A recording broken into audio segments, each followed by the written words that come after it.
ನೋಡಿ ಅಣ್ಣ, ಇದ್ರ ಬಗ್ಗೆ ನಾನು ಹೆಚ್ಚಾಗಿ ಏನು ಪ್ರತಿಕ್ರಿಯೆ ಕೊಡ್ಲಿಕ್ಕೆ ಹೋಗಲ್ಲ.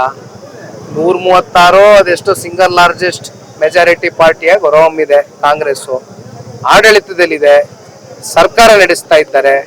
ಇಲ್ಲಿ ಯಾರು ಮುಖ್ಯಮಂತ್ರಿ ಆಗ್ತಾರೋ, ಯಾರು ಉಪಮುಖ್ಯಮಂತ್ರಿ ಕುರ್ಚಿ ಖಾಲಿಯಾಗಿ ಅಲ್ಲೋ ಕೂತ್ಕೋತಾರೋ, ಅಥವಾ ಯಾರು ಆ ಪಕ್ಷದ ಅಧ್ಯಕ್ಷ ಸ್ಥಾನ ಖಾಲಿಯಾಗಿ ಅಲ್ಯಾರೋ ಕೂತ್ಕೋತಾರೋ ಅನ್ನೋದ್ರ ಬಗ್ಗೆ ನಾನು ಇಲ್ಲಿ ಪ್ರತಿಕ್ರಿಯೆ ಕೊಡ್ಲಿಕ್ಕೆ ಸಿದ್ಧ ಇಲ್ಲ.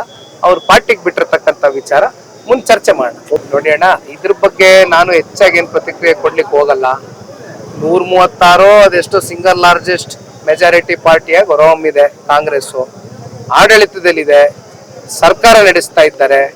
ಇಲ್ಲಿ ಯಾರು ಮುಖ್ಯಮಂತ್ರಿ ಆಗ್ತಾರೋ, ಯಾರು ಉಪಮುಖ್ಯಮಂತ್ರಿ ಕುರ್ಚಿ ಖಾಲಿಯಾಗಿ ಅಲ್ಲೋ ಕೂತ್ಕೋತಾರೋ, ಅಥವಾ ಯಾರು ಆ ಪಕ್ಷದ ಅಧ್ಯಕ್ಷ ಸ್ಥಾನ ಖಾಲಿಯಾಗಿ ಅಲ್ಯಾರೋ ಕೂತ್ಕೋತಾರೋ ಅನ್ನೋದ್ರ ಬಗ್ಗೆ ನಾನು ಇಲ್ಲಿ ಪ್ರತಿಕ್ರಿಯೆ ಕೊಡ್ಲಿಕ್ಕೆ ಸಿದ್ಧ ಇಲ್ಲ.